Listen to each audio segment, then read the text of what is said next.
ready to head back out there. And last time, decent field position through the pick six. Obviously costly.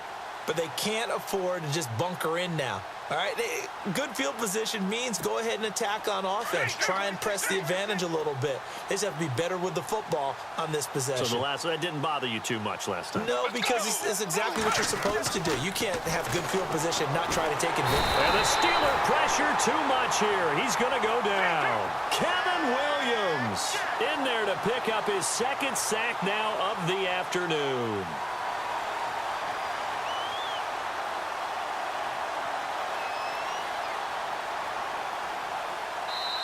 Now before this second down play, we'll get whistles and a timeout. It's just their first, so 2 remaining as they burn one here in this third quarter. So the defense gets to the quarterback. Now the offense backed up on second down. Let's go. They'll set up to throw. Looking deep downfield.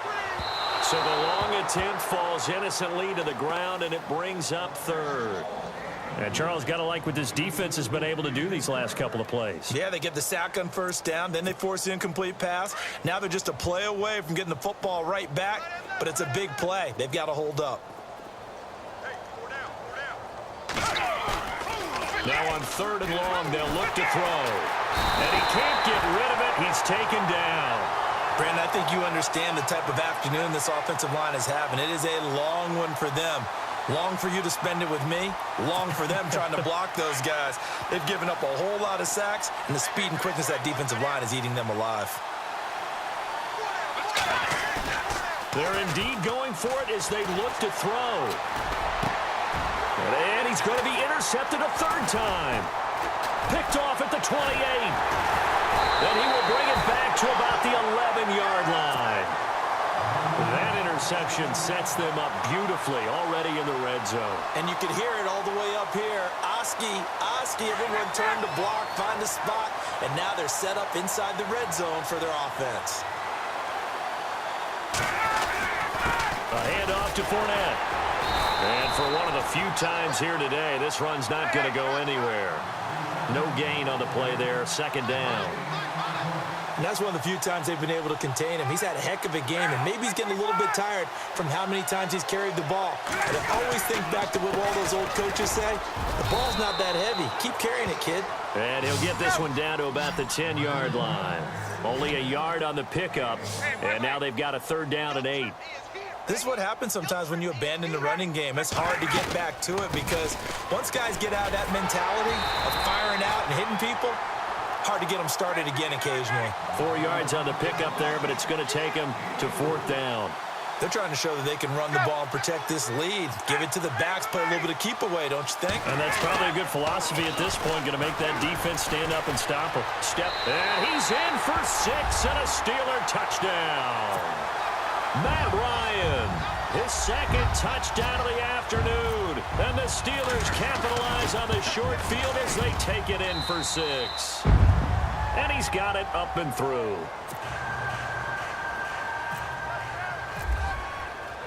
Out to kick is Janikowski.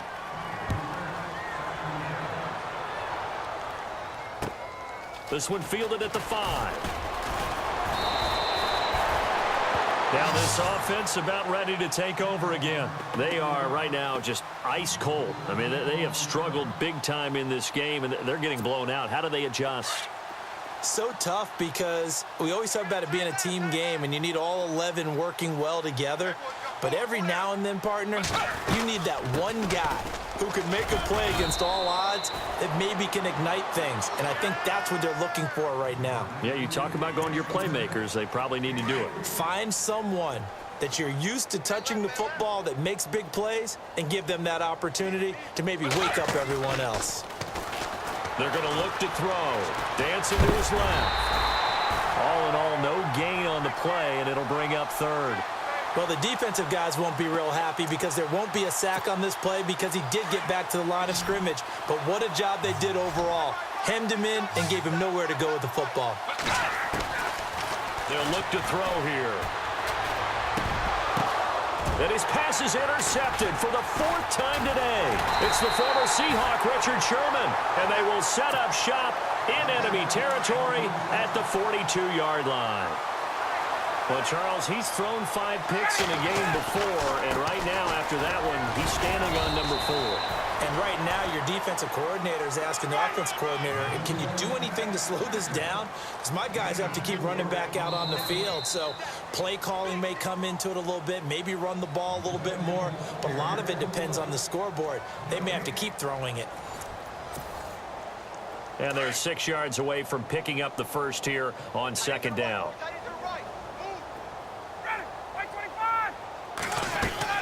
They'll run it again with Fournette. Fighting his way down to about the 35-yard line. 3 yards is half of what they needed. Now can they get the other 3 here on 3rd down? Partner, we know today's NFL is really built around the guy throwing the football. But these short runs, they still pay dividends because they can take their toll on a defense. And he's in. Touchdown, Steelers. Jordan Reed, 35 yards. And the fumble recovery leads to 6 points for the Steelers. So another score there, and often you talk about the 3 phases of the game. Defense, offense, special teams. It's been a clean sweep in this one, hasn't it? It certainly has. They've been pretty dominant throughout this game. And privately, the head coach will add a 4th phase. That's the coaching. And he'll tell the ownership that as he tries to negotiate a new contract off of this win. So they are looking strong here in the 4th quarter. And a good return as he'll be stopped just shy of the 30-yard line. So out now comes the offense back onto the field. And they've sort of lost their way, partner. How do they recalibrate and get this proverbial train back on track? Well, this is where leadership really comes into play. How's the head coach handling it? The offensive. And now here is another interception. Picked by Kevin Byard. And his guys are going to take over at the 39-yard line. The interception woes, they just continue to mount. He's thrown 5 picks. At this point, you got to be thinking, is it something between the ears? I think it's... And into the end zone. Touchdown, Pittsburgh. A great effort there. 39 yards. And the interception by the Steeler D leads to a touchdown. Now, these have been no picnic for him so far. He's missed 2, but this one is good. Out to kick is Janikowski.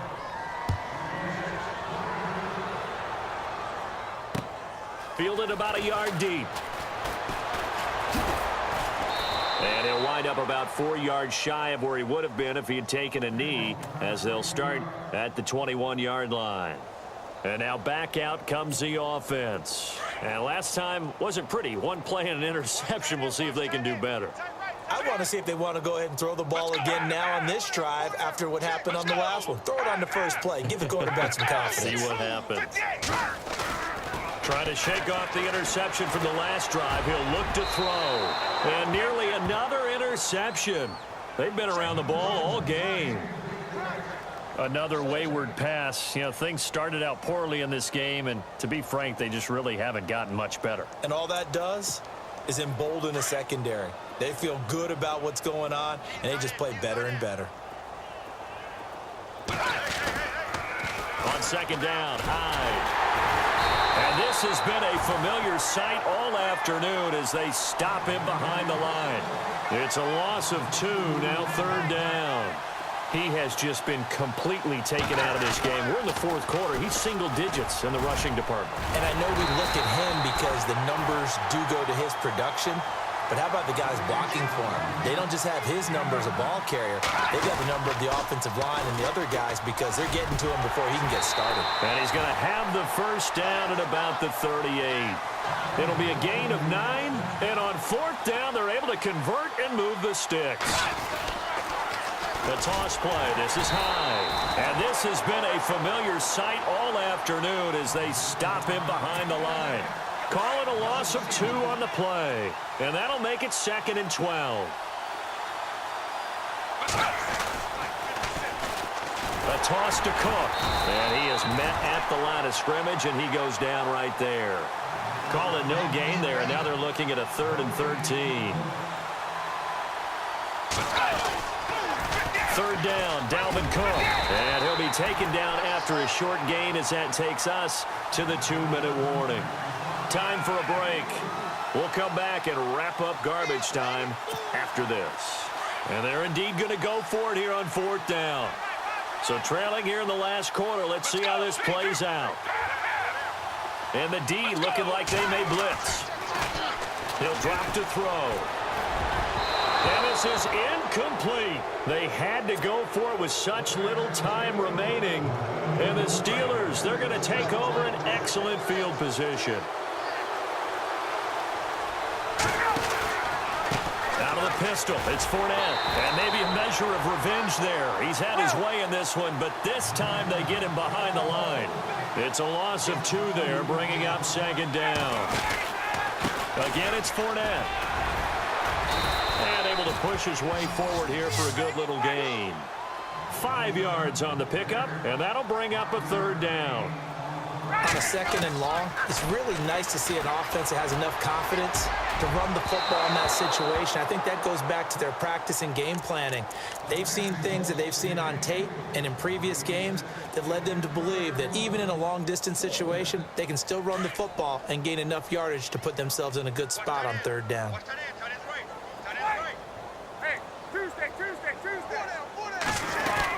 They'll go with a big bank Fournette. And he gets the first down here as he's taken down at the 24. A Steeler first down on the pickup of 11 yards. Do my eyes deceive me, or is he getting stronger as this game moves along? Burst seems just as good here in the 4th as it was way back in the 1st, doesn't it? I do believe someone put a lot of time in the offseason and continues to condition during the season in order to continue to carry the ball at this rate. Back-to-back nice plays, 12 yards that time and a first down. From the shotgun now, here's an inside give. And he's going to fight his way forward here for a modest gain. He'll get a nice chunk there on the first down run, and it's 2nd and 4. This is where, 4th quarter, you got the lead, you give it to the big guy. Defensively kind of sucks the will out of them, doesn't it? Because they don't want to tackle him right now this late in the game.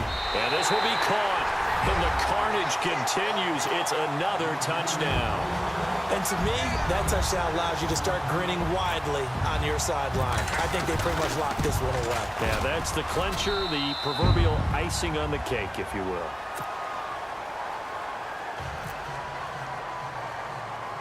Out to kick is Janikowski. And it's a short kick, taken right around the 19. And they're going to have really good starting field position here as that's taken up close to the 40. And here now the offense heading back out there. They are just obviously getting shellacked here in this one, Charles. What's the message if you're a coach for this final drive in a lopsided game like this? For a lot of coaches, be honest. Don't forget today. Don't forget what has happened out here. Yeah, use that as ammo going forward. Take a great look at that scoreboard. Realize how poorly everything went for us today. Coaching, playing, the whole deal. And never forget it, because you're not going to want that feeling again. No, you don't want that feeling again. And who knows? You may meet up with this team again. They run again with Hyde on first. Call it a gain of 4 on first, and that'll make it 2nd down. Now you've got to hustle your guys to the line and get them set. He was hoping to get to the edge, but they did a really nice job of forcing him back inside. That's excellent fundamental defensive football. Don't let them outside where they can really shred your defense. Call it a gain of a couple, and that's going to leave them with a 3rd and about 5. And no press coverage here. They are backing off in the secondary. And he's got a man, Corey Davis. And a little bit of a consolation prize there. He's into the end zone. Won't win them the game, but they do get the score with all zeros showing. But some fantasy players are really happy with that score. Doesn't affect the outcome, but, hey, nice job there to put it in the end zone for the final play. Could it affect other things? Sometimes these types of scores are ones that we don't consider big at the time.